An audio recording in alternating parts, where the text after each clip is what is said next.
Hello friends, आज हम discuss करेंगे लेखांकन की अवधारणा और आशा करती हूँ सब लोग बहुत ध्यान से सीखेंगे।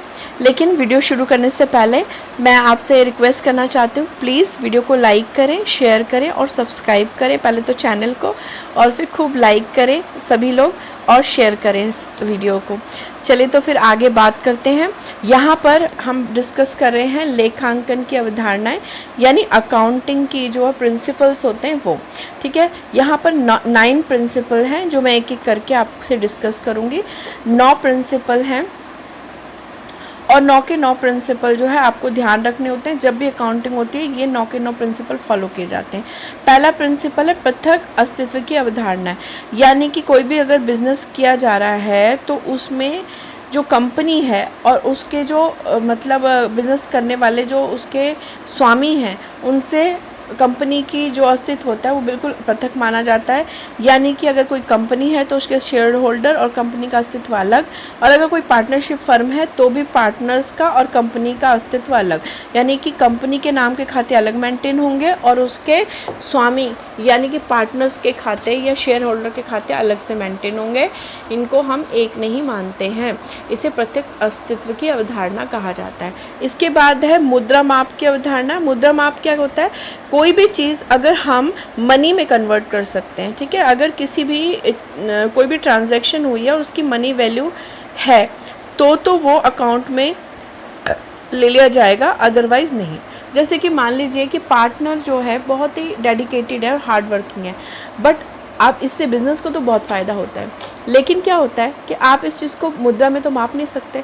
तो आप ऑनेस्टी जो कि एक असेट्स की तरह है, हार्ड वर्क जो एक असेट्स की तरह है, एक संपत्ति की तरह है, और वाकई में इससे बिज़नेस में फ़ायदा होता है अगर पार्टनर और लोग जो भी काम कंपनी में काम कर रहे हैं वो इस तरीके के हैं, लेकिन फिर भी आप इसे अकाउंट में नहीं दिखा सकते क्योंकि इनकी कोई मौद्रिक वैल्यू नहीं होती। ठीक है, आगे चलते हैं। चालू रनिंग व्यवसाय की अवधारणा। चालू व्यवसाय की अवधारणा यानी जिस बिजनेस की अकाउंटिंग हो रही है ये रनिंग में है और ये आगे चलता रहेगा। ऐसा कोई आप सोच के अकाउंटिंग नहीं करते कि ये शॉर्ट पीरियड के लिए 1 साल 2 साल चलेगा, तो ये काफ़ी सालों चलेगा। इस सोच को मानते हुए सारे अकाउंट मेंटेन किए जाते हैं साल दर साल। इसके अलावा है लेखांकन अवधि। लेखांकन अवधि अकाउंटिंग पीरियड बहुत इम्पॉर्टेंट है। जब हम लेखांकन करते हैं, जो भी लेखा जोखा किया जाएगा, चाहे वो बैलेंस शीट हो, चाहे प्रॉफिट एंड लॉस अकाउंट हो, सभी 1 अप्रैल से शुरू होकर 31 March is the last date of accounting. तो अकाउंटिंग पीरियड कौन सा हो गया? 1 अप्रैल टू 31 मार्च। ठीक है, आई होप सबको क्लियरिटी हो रही होगी। इसके बाद जो है ऐतिहासिक लागत की अवधारणा है, यानी कि जितनी भी संपत्तियां होती हैं उनको ऐतिहासिक लागत पे दिखाया जाता है। भाई देखो, कोई भी परिसंपत्ति अगर हमने बिजनेस में यूज़ करी है तो हम कौन से मूल्य पर दिखाएं? हम उसके उस कॉस्ट पे दिखाएं जिस पे उसे ख़रीदा था, या आज जो उसकी लागत चल रही है उस पर दिखाएं? तो ये बड़ा कन्फ्यूजन सा हो जाता है। तो आप इस रूल को याद कर लीजिए। क्या करेंगे? क्रय मूल्य यानी जितने पे आपने उसे ख़रीदा, स्थापना व्यय यानी इंस्टॉल किया। अगर आपने कोई मशीनरी खरीदी और आप अपने बिल्डिंग तक लाए हैं, भाई आपको ट्रांसपोर्ट का खर्चा लगा, वहाँ पर अगर आपने उसको रखने के लिए कोई मॉडिफिकेशन किया, कोई इलेक्ट्रिसिटी का वर्क कराया, यानी कुछ भी आपने उसके इंस्टॉलेशन के लिए खर्चे किए, तो वो भी खर्चे भी उस क्रय मूल्य में शामिल होते हैं। इसके अलावा जैसे जैसे वो समय बीत रहा है तो पर्टिकुलर वर्ष में चीज़ों की वैल्यू कीमतें बढ़ जाती हैं। अब आज से 10 साल पहले अगर मान लें कोई मशीन आपने खरीदी और आज उस मशीन को आप दोबारा से कीमत पता करेंगे तो बहुत ज़्यादा ज़बरदस्त अंतर आपको देखने को मिलेगा। इसके अलावा तो ये तीनों चीज़ें ऐड कर देंगे। अब कोई मूल्य वृद्धि हुई है परिसंपत्ति में तो उसे हम ऐड कर देंगे। इसके अलावा मूल्य ह्रास यानी डेप्रिसिएशन, अब काम करने से जो उसमें गिरावट आ रही है उसको माइनस किया जाएगा, और वर्ष में अगर उसका कोई पार्ट बेच दिया गया तो उसे भी माइनस कर दिया जाएगा।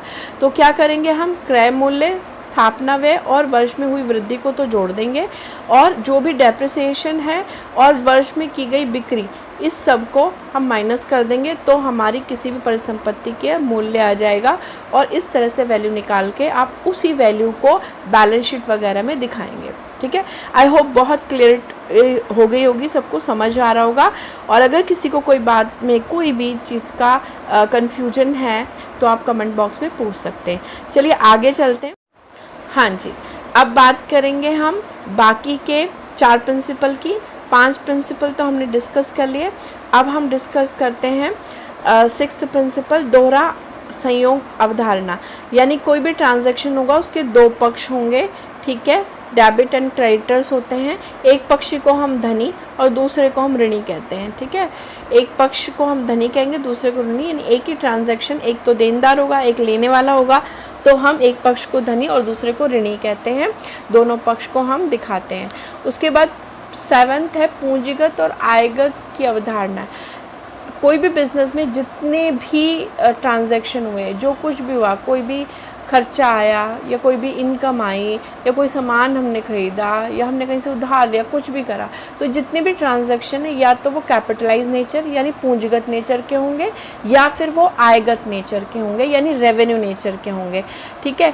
तो इसलिए हमें नेचर दोनों का, किसी भी ट्रांजैक्शन का नेचर पता करना है। अगर वो पूंजीगत टाइप के मतलब ट्रांजैक्शन है तो उसके लिए हम कैपिटल नेचर के जो जैसे बैलेंस शीट में दिखाएंगे या उनके पर्टिकुलर कैपिटल नेचर के जो अकाउंटिंग होगी उसमें ले जाएंगे।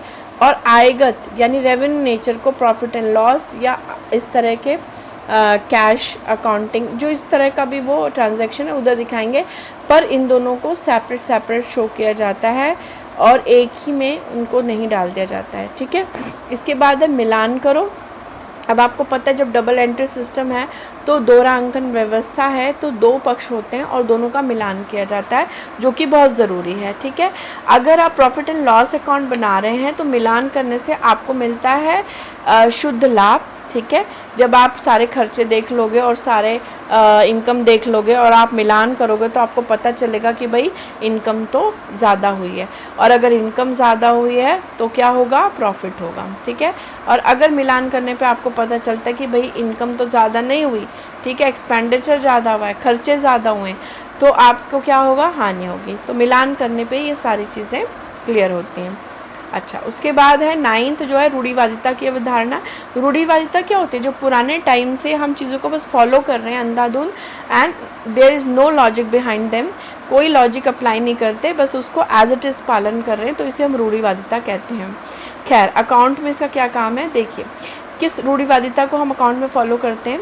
अगर कोई भविष्य में होने वाली, फ्यूचर में होने वाली कोई हानि है और हमको ऐसा अंदेशा कि फ्यूचर में हमें यहाँ नुकसान हो सकता है, तो उसका लेखा जोखा अकाउंट में ज़रूर किया जाएगा। ध्यान से सुन लीजिए, अगर भविष्य में होने वाली कोई हानि है तो उसका लेखा जोखा अकाउंट में ज़रूर किया जाएगा। लेकिन अगर भविष्य में होने वाला कोई लाभ है तो उसका लेखा जोखा नहीं किया जाएगा, ठीक है। अब इसे रूढ़िवादिता क्यों कहा गया, क्योंकि इसके लिए लॉजिक तो अप्लाई नहीं हो रहा। अगर भविष्य में लाभ भी होने वाला है और भविष्य में हानि भी होने वाली है, लेकिन आप एक हानि को तो मेंशन कर रहे हो, लाभ को नहीं कर रहे, इसके पीछे कोई लॉजिक नहीं है, और तो फिर आप इसे रूढ़िवादिता यानी पुराने समय में जो कुछ फॉलो की हो आया उसको ही फॉलो कर रहे हैं, ठीक है। तो ये वाले, तो इस तरह से अब आपने इस वीडियो में सीखी पूरी 9 की 9 अवधारणाएं जो कि अकाउंट में फॉलो होती हैं, और इनको याद करने से आपकी कभी भी कोई गलती नहीं होगी अकाउंट करने में, और दूसरी बात MCQs भी बहुत सारे कवर हो जाएंगे। चलिए, आई होप सबको क्लियरिटी आ गई होगी, और इसी तरह से हम बहुत सारे नोट्स भी डिस्कस करेंगे, MCQs भी डिस्कस करेंगे और आपकी तैयारी कराएंगे बेस्ट ऑफ बेस्ट। चलिए, तो फिर अच्छे से इस वीडियो को आप दोबारा भी देख सकते हैं, इससे नोट्स भी बना सकते हैं। And thanks for watching the video. Have a nice day. Please like करना, शेयर करना और सब्सक्राइब करना ना भूलें। And bye bye.